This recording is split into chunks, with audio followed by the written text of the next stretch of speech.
Hello students, இப்போ நாம பார்க்க போறது 12th mathsல example 2.7 என்ன கொடுத்திருக்காங்க find z inverse ஐ காண்க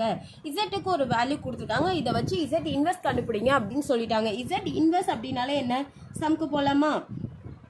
z inverse அப்படினா என்ன அதோட reciprocal 1/z z ஓட reciprocal 1/z சப்ஸ்டிட்யூட் பண்ணிடலாமா 1 divided by z ஓட வேல்யூ என்ன கொடுத்திருக்காங்க நமக்கு 2 plus 3i into 1 minus I. First இதை multiple பண்ணி term கொண்டு வந்துடலாமா 1 divided by 1 2 is 2 அடுத்து minus 2i அடுத்து இதை multiple பண்ணுங்க plus 3i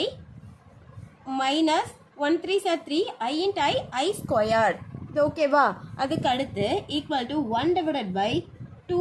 3iல 2i போயிடுச்சுன்னா ரிமைண்டர் I squared ஓட வேல்யூ minus 1 சப்ஸ்டிட்யூட் பண்ணா என்ன கிடைக்கும் plus 3 equal to 1 divided by real ரெண்டுத்தையும் ஆட் பண்ணிக்கலாமா பிளஸ்ல உள்ளது ரெண்டுத்தையும் 3யும் 2 ஆட் பண்ணா 5 plus I இந்த இடத்துல z இன்வெர்ஸ் ஐ காண்க அப்படின்னு தானே சொல்லியிருக்காங்க z இன்வெர்ஸ் நமக்கு என்ன கிடைக்குது இதோட ஸ்டாப் பண்ணலாமா அப்படின்னு பார்த்தா இதோட ஸ்டாப் பண்ணக்கூடாது டிவைட்ல இந்த மாதிரி டேர்ம்ஸ் வந்துட்டாலே நம்ம கான்ஜுகேட் மல்டிப்ளிகேஷன் அப்படிங்கறது எடுக்கணும் கான்ஜுகேட் மல்டிப்ளிகேஷன் எடுக்கலனா சம் கண்டிப்பா தப்பு 5 minus I divided by 5 minus I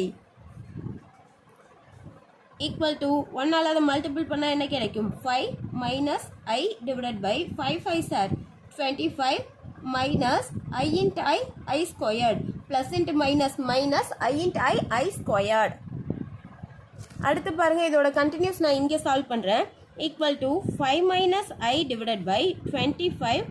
I squared ஓட வேல்யூ என்ன minus 1 ன்னு சப்ஸ்டிட்யூட் பண்ணா plus 1 equal to 5 minus I divided by 26 இந்த இடத்துல நம்ம ரியல் தனியா இமேஜினரி தனியா பிரிச்சு எழுதிட்டா பெட்டரா இருக்கும் அப்ப நான் இதை எப்படி எழுதலாம் 5 divided by 26 minus 1i அப்படின்னு எழுதினாலும் கரெக்ட் தான் இல்ல I into 1 by 26 ன்னு எழுதினாலும் கரெக்ட் தான் அப்படி இல்லையா I by 26 அப்படின்னு எழுதினாலும் கரெக்ட் தான் இதோட இந்த சம் ஓவர்